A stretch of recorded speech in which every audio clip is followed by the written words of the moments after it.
One of the greatest impediments to success is understanding your challenge. If you don't understand it, it's hard to overcome it. In life, one of our greatest challenges is taivos, desires.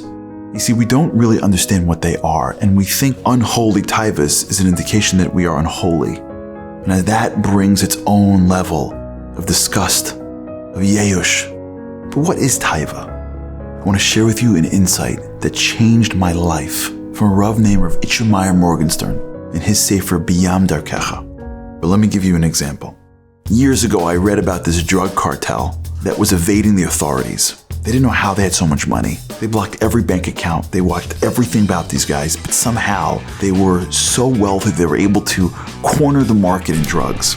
Until they realized what they were doing was they were offering peasant farmers the ability to cross the border, but they weren't feeding them, and they got super hungry.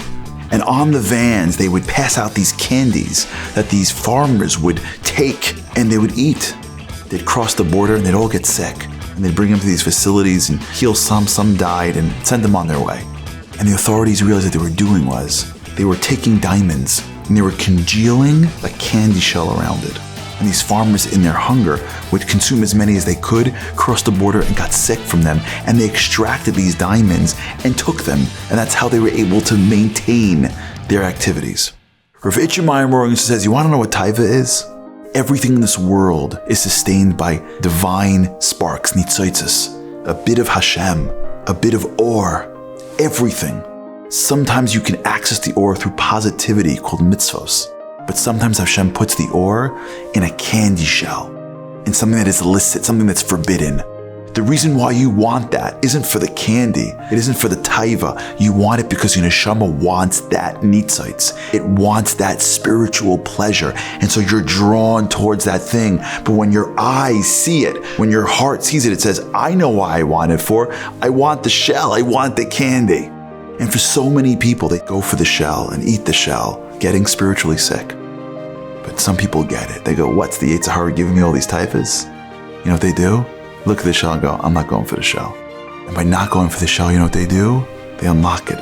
They unlock the outside, the klipa, and they release the spark, getting much more pleasure than they ever could have gotten from the outside shell. Al yidei his gavras, when you overcome it, ha'adam mekabel et hanitzos u'mishaneg, you get that spark and you get deeper pleasure. When you feel taiva, don't think I'm unholy. Think Hashem's going to give me a nitzotz, a spark. I'm about to be satisfied spiritually. And all I gotta do is not take the candy. All I gotta do is go for the diamond. Can you imagine if one farmer would have taken a whole bucket of those candies, stuck it in his pocket? He'd been a millionaire. And every day Hashem says, I'm sending you candies left and right. Don't take them. Resist.